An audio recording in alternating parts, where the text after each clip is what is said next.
Darnell stood in the shadows of the back pew. His taxi driver uniform was stained and frayed. He looked at the polished mahogany casket of his father Otis. To the world, Darnell was a failure. A man who couldn't even afford a decent suit for a funeral. But his hand clutched a phone that could buy the entire block. He watched his brother Andre lean over the casket. Andre wasn't crying. His eyes moved quickly, searching the dead man's pockets. Then, Andre leaned in and whispered something into the cold ear of his father. Darnell's breath stopped. He saw Andre pull a small, broken hearing aid from Otis's ear and slip it into his own pocket with a grin. That device wasn't broken, and Darnell knew exactly what it had recorded in the final moments of his father's life.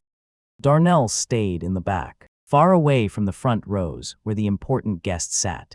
He looked down at his rough, oil-stained hands. They were the hands of a man who spent 12 hours a day behind a steering wheel, at least. That is what everyone in this room believed.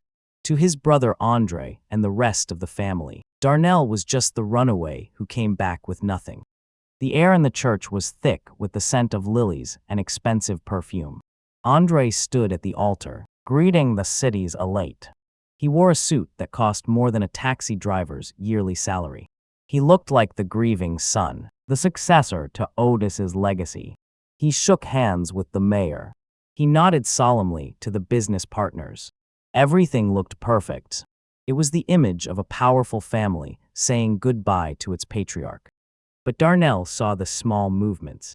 He saw how Andre's eyes kept darting toward the heavy oak doors, as if he were waiting for someone who shouldn't be there. He saw how Bernice, Andre's wife, gripped her designer handbag so tight her knuckles turned white whenever a lawyer walked past. Darnell reached into his pocket. He touched the cool, smooth surface of a device that looked like a regular car key. It wasn't. With one tap, he could see his bank balance, a number with 9 zeros. With another, he could buy every building on this street. But he didn't move. He needed them to feel safe. He needed them to believe he was still the same broken kid who left 10 years ago. The service began. The choir's voices filled the hall, beautiful and soaring. Darnell watched Mrs. Hattie, his father's oldest friend, sitting alone in the very last row. She was trembling. She looked terrified, not sad. When Darnell tried to catch her eye, she quickly looked away, pulling her threadbare shawl tighter around her shoulders. As the music faded, Andre stepped up to the pulpit. He cleared his throat and wiped a fake tear. Our father was a man of simple truths. Andre began, his voice booming with forced emotion, and he wanted his legacy to be handled with care. Darnell noticed a man in a dark gray suit slip into the back of the church. He didn't look like a mourner. He leaned over and whispered something to Bernice. Her face went pale. She looked back at Darnell with a gaze full of pure, unfiltered hatred. The illusion of a peaceful funeral was holding, but Darnell could hear the clock ticking. He knew that in exactly 10 minutes, the first secret would refuse to stay buried. The man in the gray suit didn't stay long. He handed Bernice a small, yellow envelope and disappeared through the side exit as quickly as he had arrived. Bernice didn't open it. Instead, she slid it deep under the silk lining of her purse. Her eyes met Andre's for a split second. A silent signal passed between them.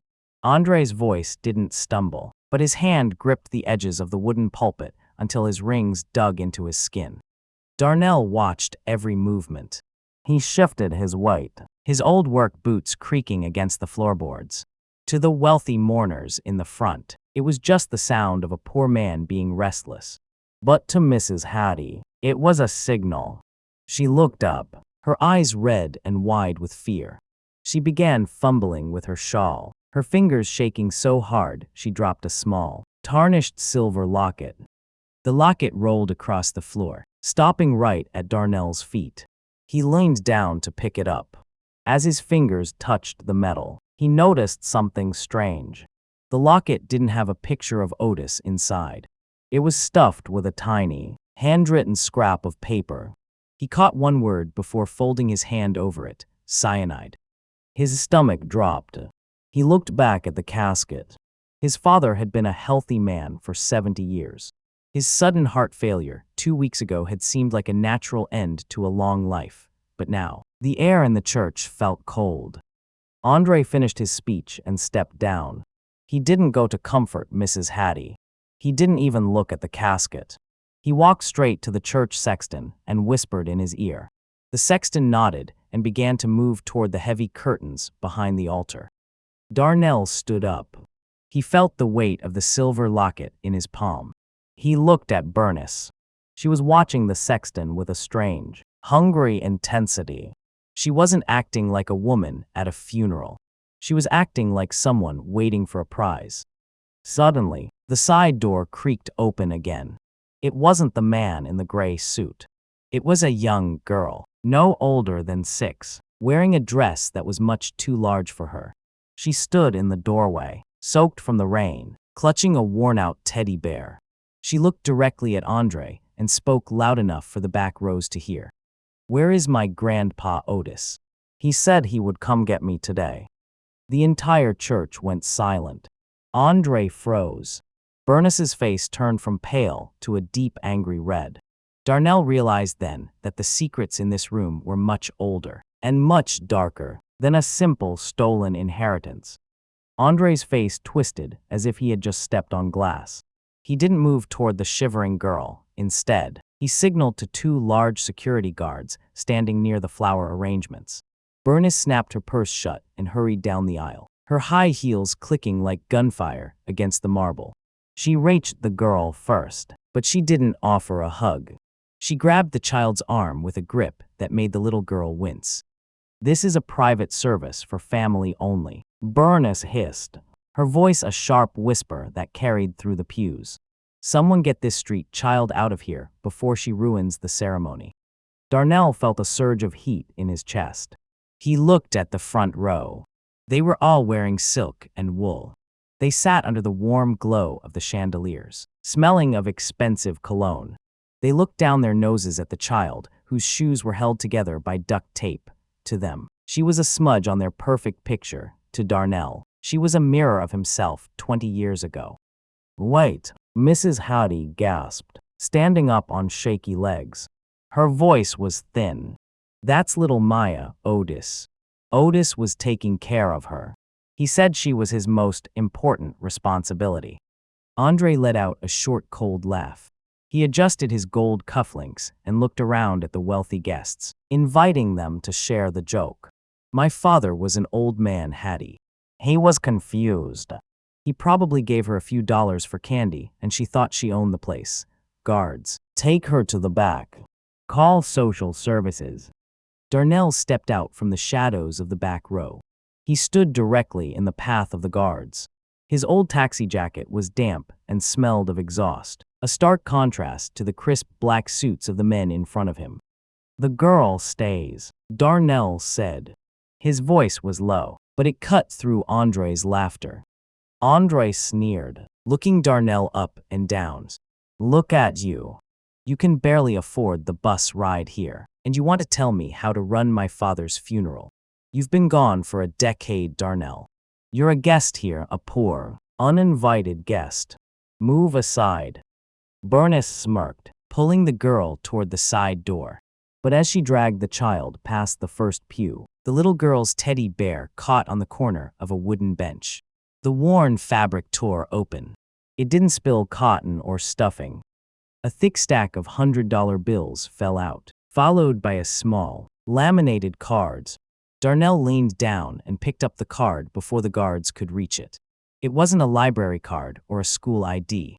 It was a restricted access pass to a private vault in the city's largest bank. Darnell looked at the card, then at his brother. Andre's eyes weren't full of confusion anymore.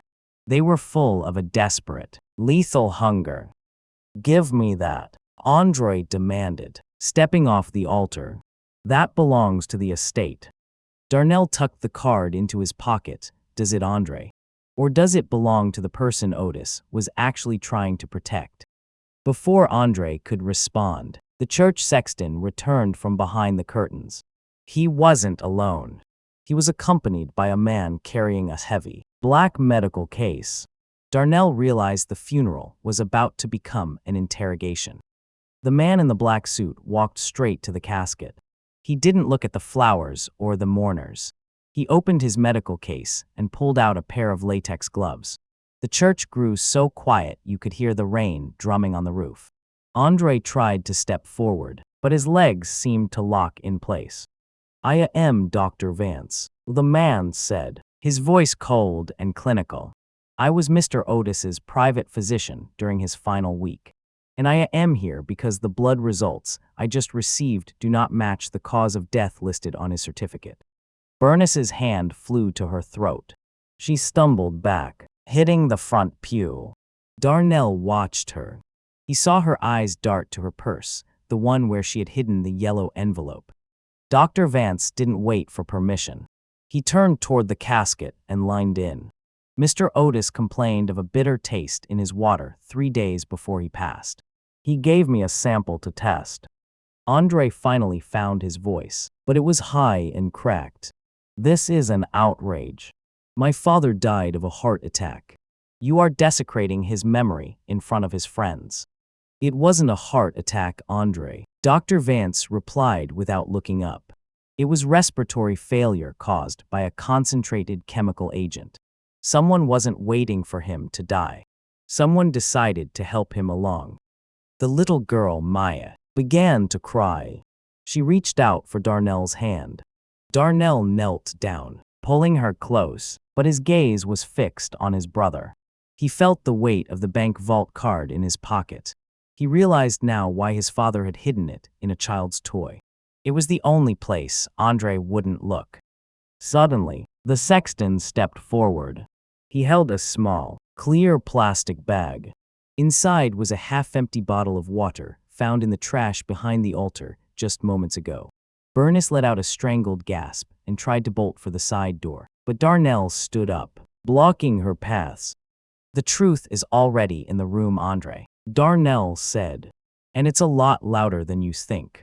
The secrets are finally coming to light, and the real face of this family is more terrifying than anyone imagined." If you want to see justice served for Mr. Otis, please like this video and subscribe to follow the journey. We'd also love to know, where are you watching this story from? Is it Florida, London, or maybe South Africa? Let us know in the comments below. Andre's face turned a violent shade of purple. He didn't look at the doctor.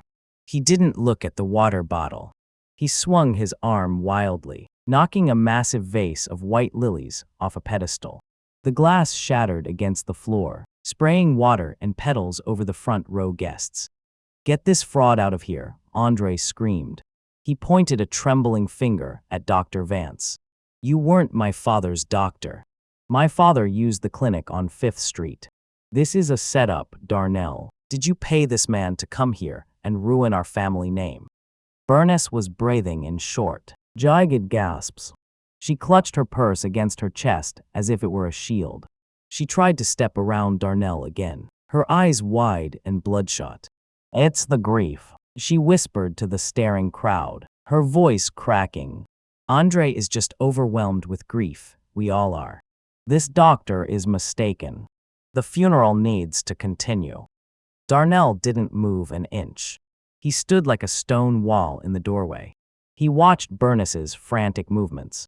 He noticed a small damp stain spreading on the silk of her purse, right where the yellow envelope was hidden. Dr. Vance remained calm. He reached into his case and pulled out a digital tablet. He swiped the screen and turned it toward the congregation. "I have the signed authorization from Mr. Otis himself," the doctor said. "Dated 2 days before he collapsed. He knew he was being poisoned. He was terrified of his own family." The guests began to murmur. People in the back rows stood up to get a better look. The air in the church felt like it was vibrating. Andre lunged toward the doctor, trying to grab the tablet, but his foot slipped on the wet floor where the lilies had fallen. He crashed onto his knees right beside the casket. His expensive suit was soaked in dirty water. He looked up, his eyes meeting Darnell's. For a second, The mask of anger dropped, and Darnell saw pure, naked terror. "You don't understand," Andre hissed, his voice dropping to a desperate crawl. "We did it for the house, the debt. The bank was going to take everything." Bernice let out a sharp, hysterical cry. "Shut up, Andre. Don't say another word." She reached into her purse, but she didn't pull out the envelope. Her hand came out clutching a heavy set of brass keys, the keys to the family estate. She threw them at the stained glass window, trying to break the glass to escape. But as the keys hit the window and fell to the floor, Darnell noticed something hanging from the keychain. It was a small, plastic medication cap, the exact same color as the chemical agent Dr. Vance had just described. Darnell stepped forward, picking up the cap. He looked at the label on the inside. It didn't have his father's name on it. It had a name Darnell hadn't heard in years. "This isn't just about the house, is it, Andre?" Darnell asked. "Who else were you planning to get rid of?" The name on the medication cap was Hattie. Darnell's head snapped toward the back of the church. Mrs. Hattie was clutching Maya's hand, her face ashen. She looked like she wanted to disappear into the wooden pew. The murmur in the congregation grew into a roar. The guests, the wealthy business partners, the church deacons, the neighbors began to stand up. They weren't just sad anymore. They were suspicious. "Is this true?" Andre Pastor Miller stepped forward, his heavy robes rustling. "Did you threaten this woman in God's house?" Andre scrambled to his feet, wiping the dirty water from his face. He looked at the crowd, then at his wife. Bernice was backed against the wall, her eyes darting like a trapped animal. "Hattie is a senile old woman," Andre shouted, his voice echoing off the high ceiling. "She's been squatting in my father's guest house for years. We were just trying to move her to a proper facility. Darnell is using her to steal the inheritance." Suddenly, a tall man in a tailored blue suit stood up from the second row. It was Marcus, the city's most aggressive real estate developer and Andre's biggest creditor. He walked into the center aisle, looking at Andre with pure disgust. "I don't care about your family drama, Andre," Marcus said, his voice loud and clear. "But I care about my $5 million. You told me this morning that the estate was settled. You told me the deeds were signed." Marcus turned to the congregation. "He's been selling off your neighborhood piece by piece for 6 months. Your community center, the park. He's already put them up as collateral." A collective gasp went through the room. The neighbors, people who had known Mr. Otis for 40 years, started shouting. A woman in the third row threw her program at Bernice. "You betrayed us," someone yelled. Darnell watched the chaos. He saw the social pressure crushing Andre. The stable life his brother had built was melting away. Darnell walked slowly toward Mrs. Hattie. He reached out and gently took her hand. "It's okay, Auntie Me," he whispered, using the name he called her as a child. "You don't have to be afraid of them anymore." Mrs. Hattie looked at him, tears streaming down her face. She reached into the pocket of her worn sweater and pulled out a small, digital recorder. "Otis told me to give this to the police if he didn't wake up." She sobbed. "But Andre said he would take Maya away if I spoke." Bernice let out a scream and lunged for the recorder. But she didn't get far. A hand reached out from the crowd and grabbed her arm. It was the man in the gray suit from earlier. He didn't look like a friend anymore. He looked like someone who had just realized he was on a sinking ship. "Let go of me," Bernice shrieked. The man leaned in and whispered something to her that made her go completely silent. She dropped her purse. The yellow envelope slid out onto the floor, spilling several grainy photographs. Darnell looked down at the pictures. His heart stopped. They weren't pictures of his father. They were pictures of Darnell himself, taken in London just last week, sitting in his Billionaire boardroom. Andre saw them too. His eyes went wide as he looked from the photos to the man in the dirty taxi uniform. Who are you?" Andre whispered. Andre stared at the photographs on the floor. He looked at the man in the sharp Italian suit on the paper. then back at Darnell's stained taxi jacket. His shock didn't turn into respect. It turned into a bitter, twisted grin. He let out a harsh, jagged laugh that echoed through the silent church. "I see it now," Andre hissed, pointing a trembling finger at Darnell. "You didn't come back for the funeral. You came back to mock us. You've had all this money for years, while Dad struggled to keep the lights on, while I had to break my back to save this neighborhood." Bernice scrambled to her feet, clutching the back of a pew. She saw the opportunity in Andre's lie. "He's a monster," she shrieked, looking at the congregation. "He's a billionaire hiding in a taxi driver's clothes. He watched our father die from his ivory tower and only came back to dance on his grave." The neighbors in the pews shifted. The anger that was just directed at Andre started to leak toward Darnell. In this community, family was everything. Leaving a father to struggle while you lived like a king was the ultimate sin. A man in the front row stood up, his face dark with resentment. "Is that true, Darnell? You had millions while Otis was selling his tools just to buy medicine." Darnell didn't answer. He didn't defend himself. He looked at the photographs. He realized the man in the gray suit had been following him for months. But there was one photo that was different. It showed Darnell handing a thick envelope to a man in a lab coat in London. Andre snatched that specific photo from the floor. "Look at this." He wasn't even working. He was paying off doctors even back then. Maybe this poisoning story is his cover.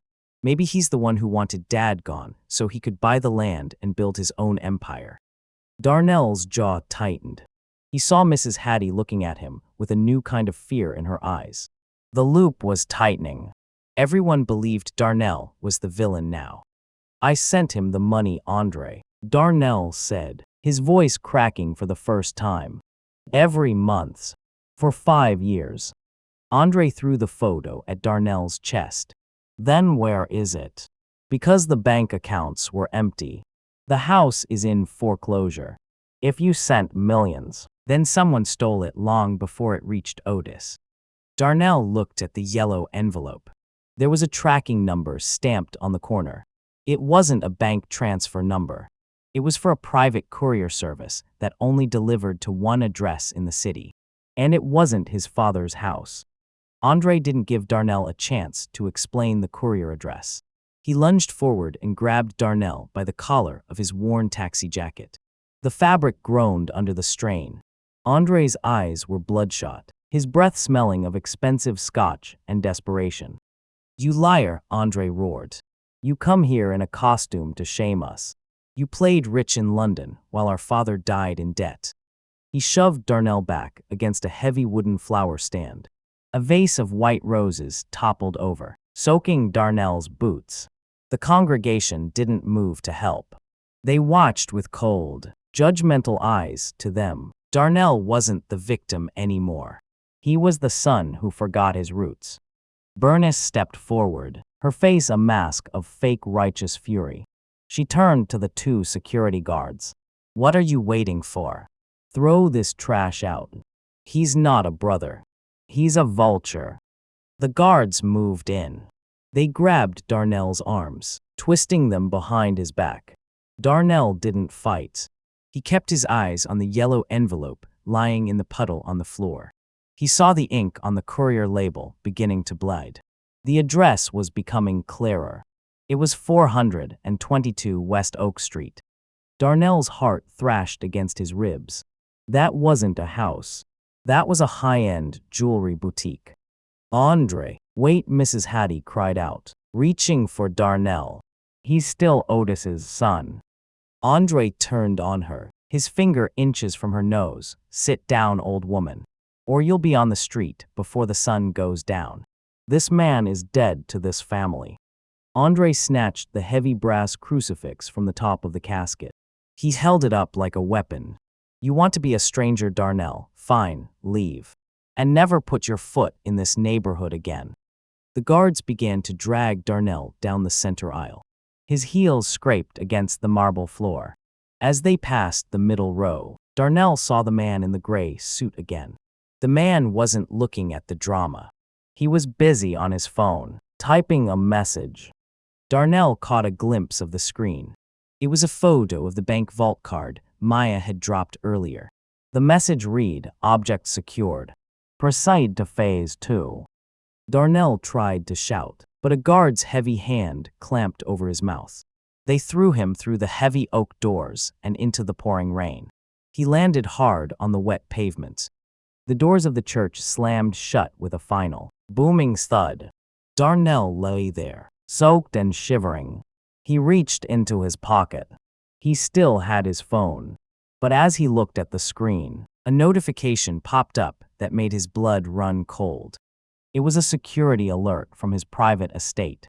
Someone wasn't just stealing his father's legacy. Someone had just bypassed the biometric locks on Darnell's own vault. He looked back at the closed church doors. The real betrayal hadn't even started yet. The rain was cold, but the message on Darnell's screen was colder. His private vault in London, the one containing the original deed to this entire neighborhood, had been accessed. He tried to stand up, but his knees buckled on the slick pavement. Through the heavy oak doors of the church, he could hear the congregation singing a hymn. They were singing for a man whose death they were now blaming on him. Darnell fumbled with his phone, his fingers numb. He tried to call his head of security. The line was dead. He tried his lawyer. A recording told him the number was no longer in service. He wasn't just being kicked out of his family, he was being erased from his own life. Suddenly, a black SUV pulled up to the curb, splashing muddy water over his face. The window rolled down halfway. It was the man in the gray suit. He wasn't typing anymore.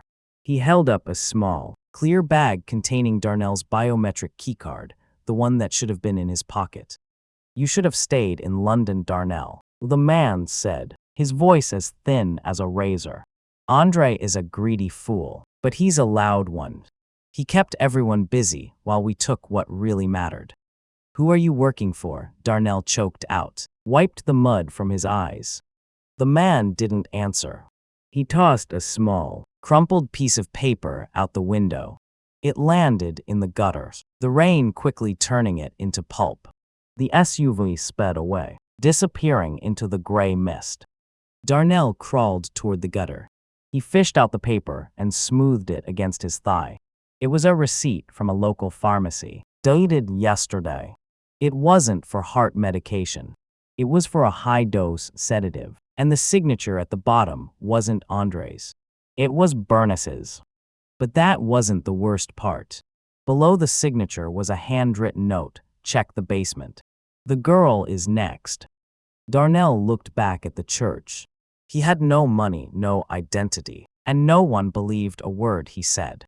He was a billionaire on paper, but a ghost in the street.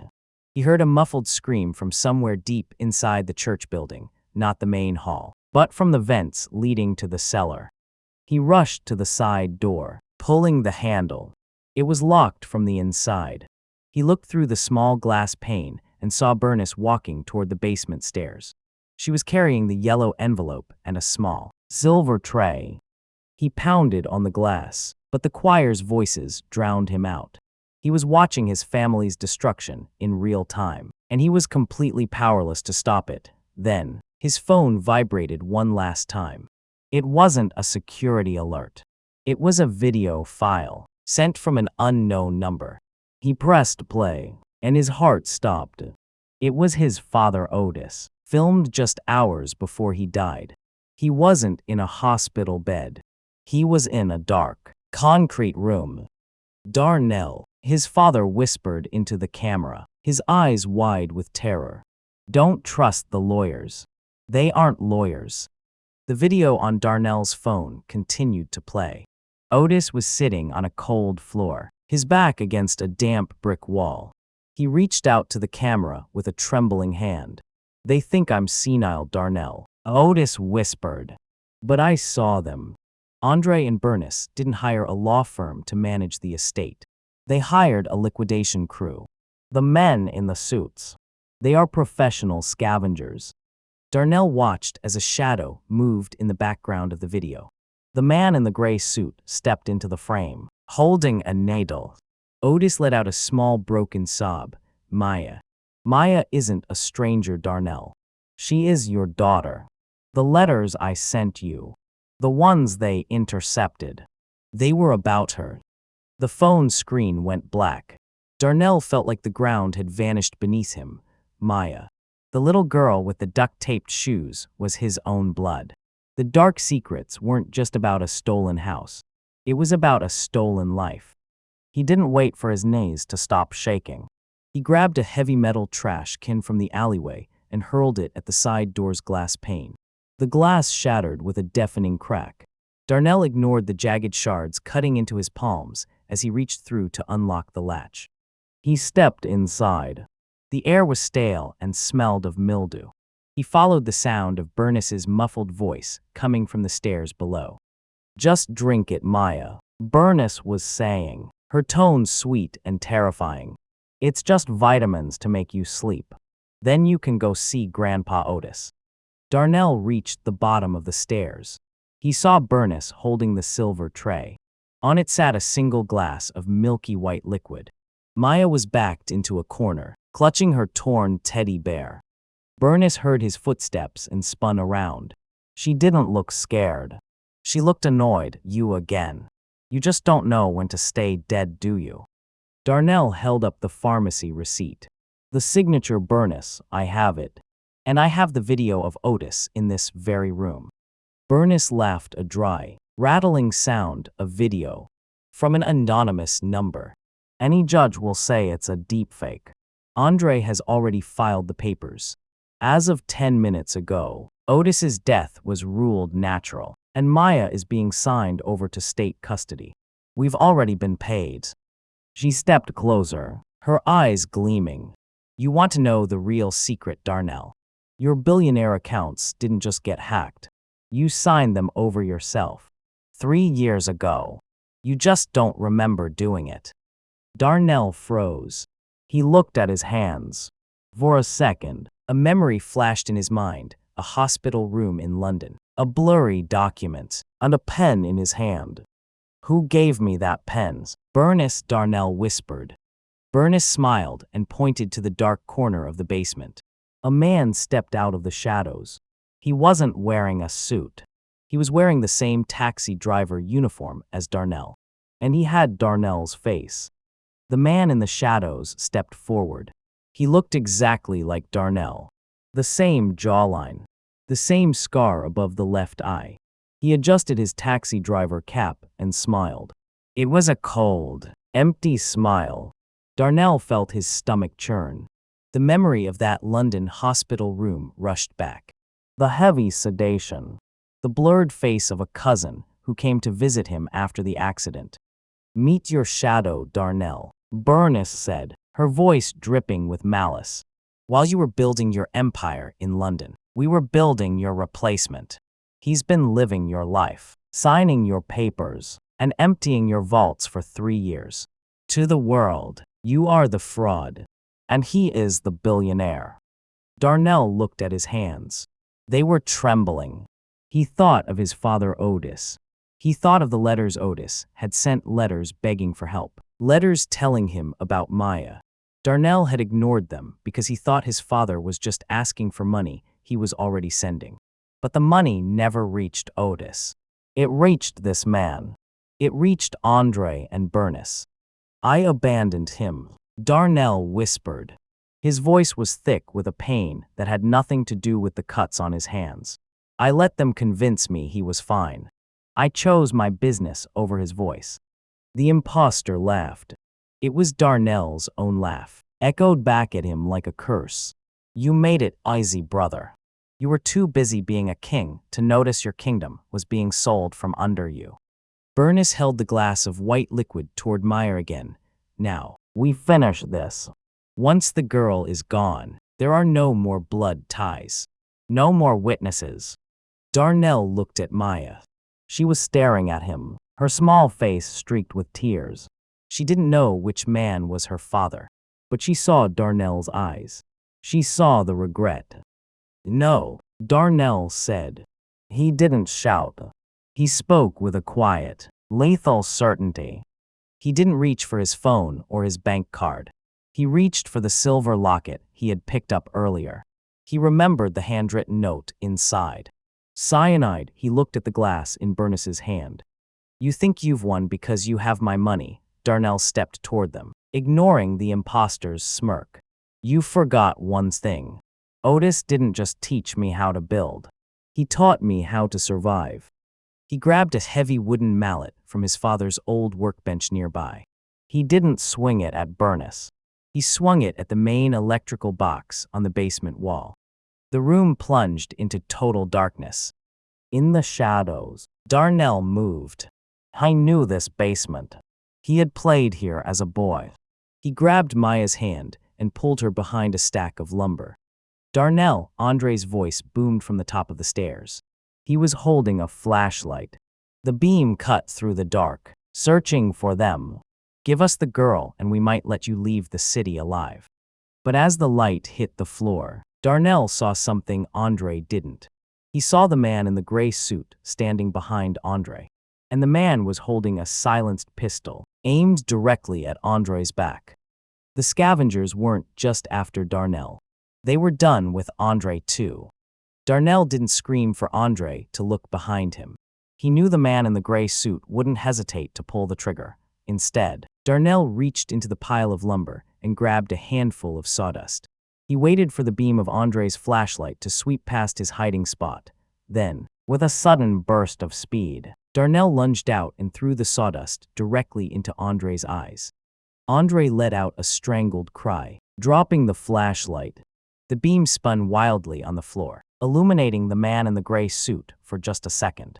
The assassin flinched, his aim shifting as Andre stumbled back blindly. The silenced shot puffed into a wooden beam, missing Andre's head by inches. Maya, run to Mrs. Hattie. Now, Darnell hissed. He didn't wait to see if she moved. He threw his body into the imposter who was trying to grab Bernice's tray. They crashed into the workbench, sending tools and scrap metal flying. Darnell didn't use fancy moves. He used the raw, desperate strength of a man who had already lost his father and wasn't going to lose his child. He pinned the imposter's throat against the bench. Who paid you? Darnell demanded, his voice a low growl. Whose name is on the bank authorization? The imposter gasped for air, his eyes bulging. He clawed at Darnell's face, but Darnell didn't let go. From the corner of the basement, Bernice scrambled for the flashlight. She grabbed it and aimed it toward the stairs, but she didn't see Maya. She saw the man in the gray suit stepping over the blinded Andre. Wait, Bernice screamed, her voice hitting a frantic peak. We had a deal. We gave you the keys to the London vault. The man in the gray suit didn't stop. He raised his weapon again. The London vault was empty. Bernice. Darnell moved the assets to a trust for the girl 6 months ago. You've been chasing a ghost. Darnell froze. He looked at Maya, who was crouching behind Mrs. Hattie near the coal chute. He hadn't moved the assets. He hadn't even known about Maya 6 months ago. Someone else had been protecting his legacy. Suddenly, a heavy, rhythmic thudding came from the ceiling above. It wasn't the choir. It was the sound of dozens of boots hitting the floorboards of the church. The basement door at the top of the stairs was kicked open with such force that it dented the wall. Police! Nobody move. A flood of tactical lights blinded everyone in the basement. But as the officers rushed down, a man in a simple, charcoal gray priest's collar walked in behind them. He wasn't a local officer. He was holding a file with a federal seal. Darnell let go of the imposter and stood up, his hands raised. He looked at the priest. The man looked exactly like the person Darnell had seen in the video his father sent, the man Otis said not to trust. The priest walked past Andre, past the assassin, and stopped in front of Darnell. He reached into his pocket and pulled out the original silver locket Darnell had picked up earlier.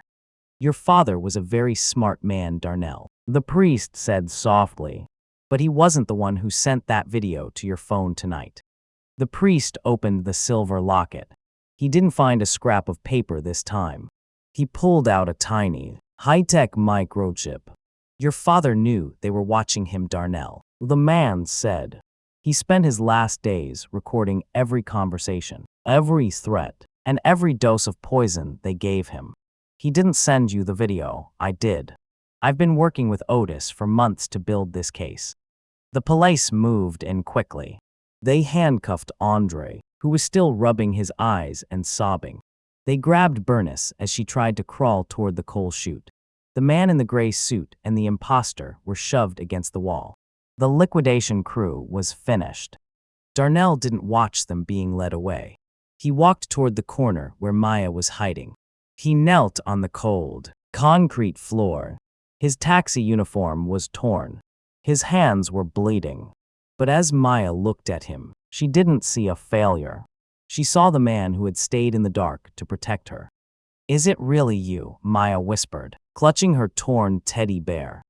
Darnell reached out and gently brushed a tear from her cheek. I'm here, Maya. And I'm never leaving again. Mrs. Hattie stepped forward, placing a hand on Darnell's shoulder. Otis always said you'd come back. He kept your room exactly the way it was. He said a man's true wealth isn't in his bank account, but in the people who wait for him to come home. The priest handed the federal file to Darnell. The trust is secure. The neighborhood belongs to the people now, just as your father wanted. You have a lot of work to do, Mr. Billionaire.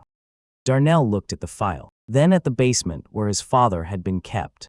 He realized that being a billionaire didn't matter if he couldn't be a father. He picked Maya up and held her close. She buried her face in his neck, and for the first time in 10 years, Darnell felt like he could finally breathe. As they walked out of the basement and into the main hall of the church, the sun began to break through the rain clouds. The light hit the stained glass, filling the room with color. Darnell stopped at his father's casket. He laid the silver locket on the lid. Thank you, Dad, he whispered. I hear you now. Every secret has a price, and today, the truth finally bought back a family's soul. If this story touched your heart, please like and subscribe to see more journeys of justice and redemption. We want to hear from you. If you discovered a family secret that changed everything, would you fight for the truth or keep it buried to stay safe? Share your thoughts in the comments below.